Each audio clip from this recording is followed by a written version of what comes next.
Essa semana ocorreu uma discussão, bem, eu não sei se foi bem uma discussão, mas vamos chamar desse modo, entre Astrid Fontinelli e Gabriela Prioli no programa Saia Justa da GNT.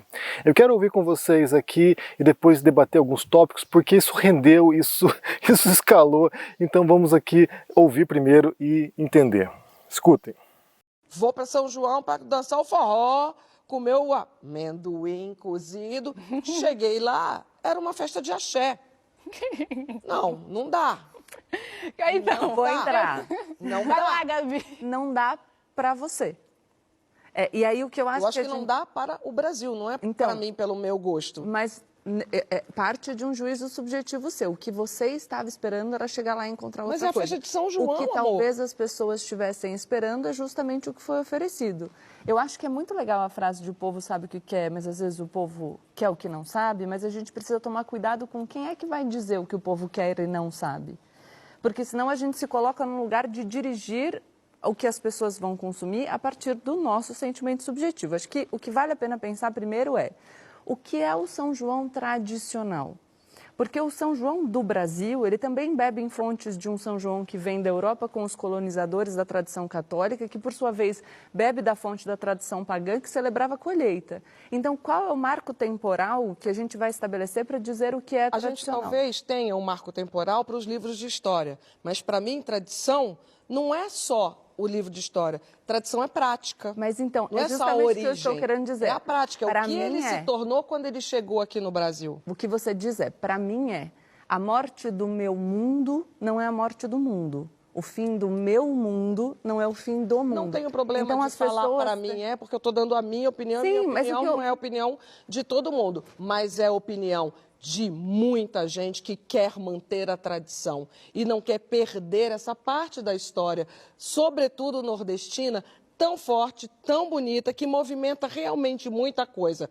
A prefeitura pode contratar quem ela quiser, mas ela não pode esquecer da família, do coreto, da fogueirinha na porta da casa do não sei o quê, do licor de genipapo sem rótulo, mas que é genial. Isso é tradição brasileira. Eu não acho no Entendeu? meu juízo... Essa é a minha defesa. Eu não acho no meu juízo que essa tradição deva se perder, mas esse é o meu juízo. O que eu estou dizendo é, tanto a iniciativa privada quanto a iniciativa pública, quando vão fazer o investimento numa festa, estão pensando em retorno. E o retorno, tanto da venda de ingressos, se esse for o modelo de monetização, tanto a obtenção de patrocínio, ele parte da reação das pessoas àquilo que é ofertado, do público que comparece a essa festa. Então, pode ser que a minha opinião seja divergente das pessoas que consomem, mas eu legitimo essas pessoas que manifestaram um desejo de consumir algo que, de repente, é o que eu não gosto, e por acaso, na nossa reunião, a gente viu que eu nem consumo o sertanejo, que foi o motivo da polêmica, mas eu acho que as pessoas têm o direito de gostarem de coisas diferentes das quais eu gosto. E o que eu acho muito interessante, de verdade, eu venho de um lugar de debater política e eu escrevi um livro sobre ideologias e a gente fala muito no Brasil sobre um pensamento conservador que se alicerça principalmente na defesa da tradição.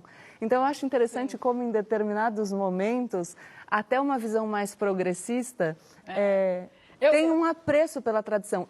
E isso é para a gente ver que a gente se encontra em alguns lugares. Então, essa fala dela aqui gerou muito problema, porque em tese aqui, né, pelo menos as pessoas entenderam aqui que ela estaria defendendo um modelo neoliberal, capitalista, de monetizar sobre a tradição e desse modo deturpar a tradição. Bem, não é isso que ela fala, na verdade, se for para resumir aqui, é bem simples o negócio, as tradições se transformam, as tradições morrem, surgem novas tradições, algumas pessoas vão sentir falta da tradição anterior e algumas pessoas vão aplaudir a nova prática. É isso que ela falou, basicamente é isso. Se essa fala da Prioli fosse na boca de uma outra pessoa, isso eu tenho certeza absoluta disso, muita gente estaria aplaudindo aqui de pé e dizendo o seguinte: é isso aí, camarada, hablou. Porque ela basicamente está constatando aqui uma obviedade. E vocês sabem aqui como eu acho importante que de tempos em tempos a gente venha reforçar o óbvio aqui, né? Que a gente venha falar as coisas como elas são. O que ela está dizendo aqui basicamente, as coisas são desse modo. Você pode não gostar, você pode curtir, mas as coisas são desse modo. Primeiro a gente tem que entender aqui como operam as tradições, né? Como elas se fundem, como elas são criadas. A festa São João não é brasileira. A festa São João, ela, como diz a Prioli aqui, ela se origina entre povos pagãos, depois ela é apropriada, ela é assimilada pelo cristianismo, porque tem uma coisa que os cristãos souberam fazer muito bem ao longo da história, é aquilo chamado de sincretismo, é de unir práticas de pagãos na religião católica, por exemplo, de modo a atrair um segmento que seria resistente às ideias cristãs. Por exemplo,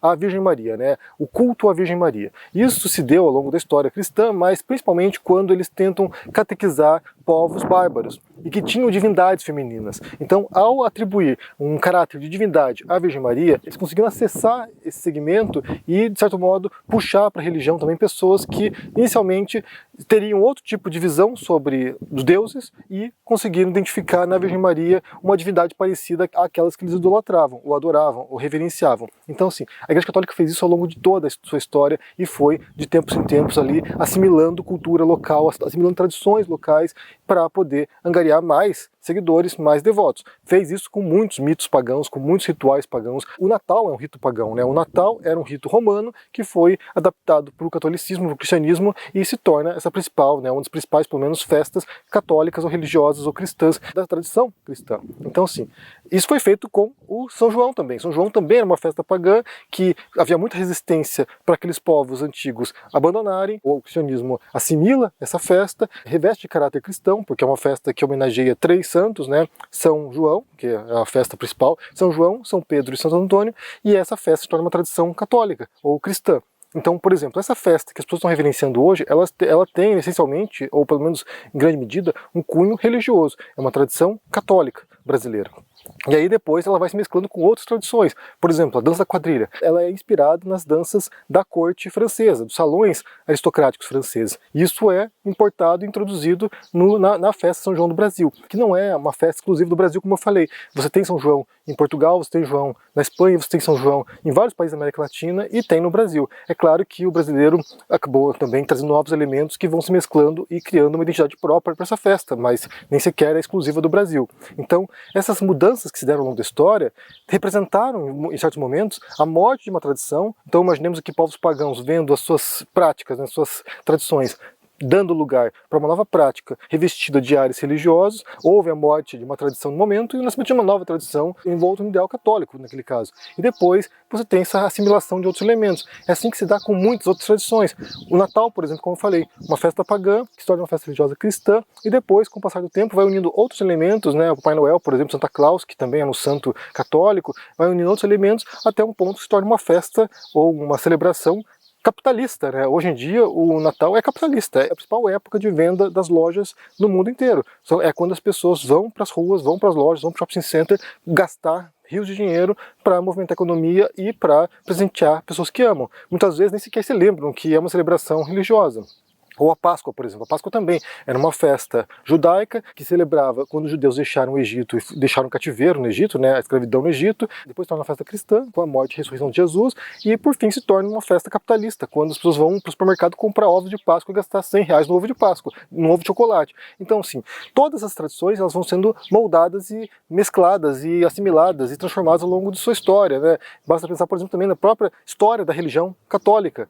Você tinha lá durante séculos e séculos a prática de fazer missa em latim.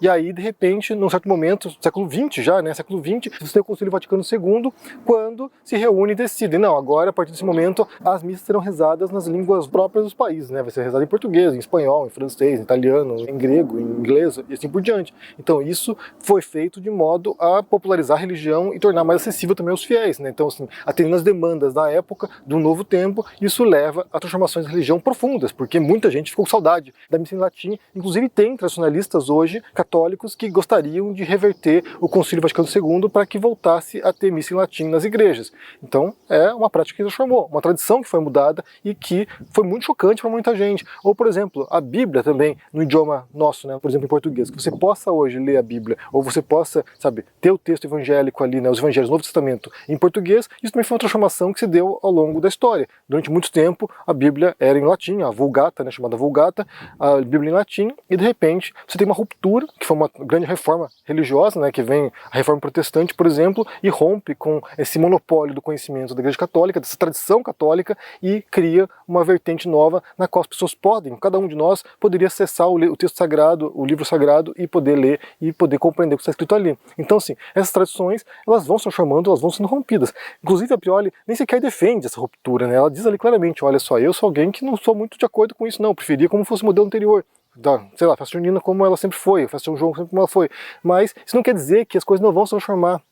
Você ser reativo às transformações não quer dizer que as coisas não vão mudar. E vice-versa também, né? Você querer mudar nem sempre quer dizer que você vai conseguir mudar uma situação. Só, por exemplo, aqui pensando, né? Eu tô aqui de férias, eu estou aqui na Itália e a gente estava passeando por uma cidade medieval, 1000 anos de idade, os prédios lá, as igrejas com mais de 1000 anos, e a gente estava falando sobre isso, conversando sobre tradição, nem essa que é a questão de São João, mas falando sobre tradição, e daí eu falei sobre isso, né, olha só, isso aqui é bonito, do jeito como está aqui a paisagem, porque não há prédios novos, então assim, está tudo meio que harmonizando, dando uma impressão quase de estar congelado no tempo. E aí eu me recordei de um documentário que eu vi uma vez sobre artistas italianos contemporâneos, jovens artistas plásticos, que sentiam uma enorme dificuldade de se consolidar no cenário artístico na Itália, porque havia esse olhar para o passado, havia essa predileção por obras do passado, havia esse incentivo, inclusive, né, financeiro, de restaurar obras da Renascença, obras antigas, e não havia esse tipo de incentivo para a criação de novos artistas. Então as vozes novas eram sufocadas, eram asfixiadas pela tradição, elas não conseguiam encontrar o seu local. Como é que você vai se tornar um grande artista num país como a Itália, que tem Michelangelo, que tem Da Vinci, que tem Rafael? Como é que você vai conseguir, sabe, criar sua identidade num país que valoriza tanto tradição assim e que não dá o espaço, ou que não dá espaço necessário para que o novo surja? Então é claro que é um debate interessante, um debate importante, porque a cultura está se movimentando e há essas forças de conter a transformação e essas forças de transformar o cenário atual, tanto por exigências capitalistas, né, vamos ampliar isso aqui porque a gente quer ganhar mais dinheiro, tanto por questões de renovação mesmo, de abrir possibilidades de uma nova forma de expressão e de linguagem. Então, assim, esse tipo de debate é curioso e é interessante, e o que ela disse ali, como eu falei, não tem nada de extraordinário. O que se deu ali com a Prioli, é bem para a gente perceber isso e notar isso, é quem está falando. E isso é muito importante quando se trata de argumentação, né, argumentação lógica, argumentação racional, porque quando um argumento ele é verdadeiro e ele é sólido, ele é verdadeiro e sólido, independentemente de quem esteja pronunciando aquele argumento. Você pode ter, por exemplo, um comunista, um liberal, um conservador, um reacionário, um neonazista falando a mesma coisa, e ela será verdadeira, se for verdadeira, né? Ela será verdadeira para todas essas pessoas. Você concordando ou não, você aderindo ou não à ideologia da pessoa, você gostando ou não daquela pessoa. Algo verdadeiro será verdadeiro na voz de qualquer uma dessas pessoas.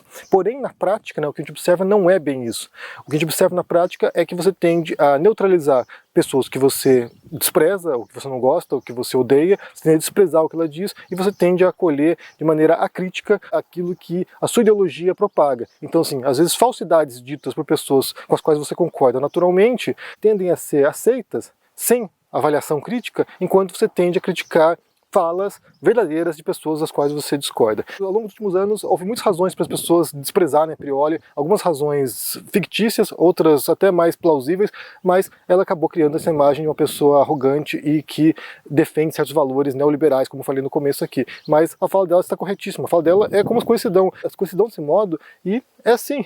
Você pode não gostar, você pode concordar, mas as coisas estão assim. Isso não quer dizer que não possa haver movimentos de resgate de tradições, ou movimentos de conservação daqueles valores ou daquelas tradições. Isso pode acontecer, isso acontece em muitos momentos, né? Mas isso não significa que você vai conseguir conter a marcha dos tempos da transformação. Então as coisas mudam, se transformam, as tradições morrem. Inclusive, só para pensar aqui, para concluir esse vídeo, né, se for pensar sobre a voz que anuncia isso, né, quem fala alguma coisa, se isso que a Prioli disse fosse dito por um marxista-leninista, por exemplo, aqui do YouTube, as pessoas estariam entusiasmadas. É isso aí, cara. Se vamos pensar, por exemplo, na história da Revolução Russa e da União Soviética, foi exatamente o que aconteceu. Ali eles nem sequer eram reformistas no sentido as coisas se transformam. Havia um senso de ruptura mesmo, né? Quando a Revolução Russa, quando Lenin e depois Stalin chegam ao poder na União Soviética, o que eles fazem é uma ruptura drástica com valores do passado, porque eles tinham o projeto de criar uma nova sociedade, um novo tipo de ser humano. Então, assim, há essa ideia, né, no marxismo, de que a cultura nossa é um reflexo das bases econômicas da sociedade.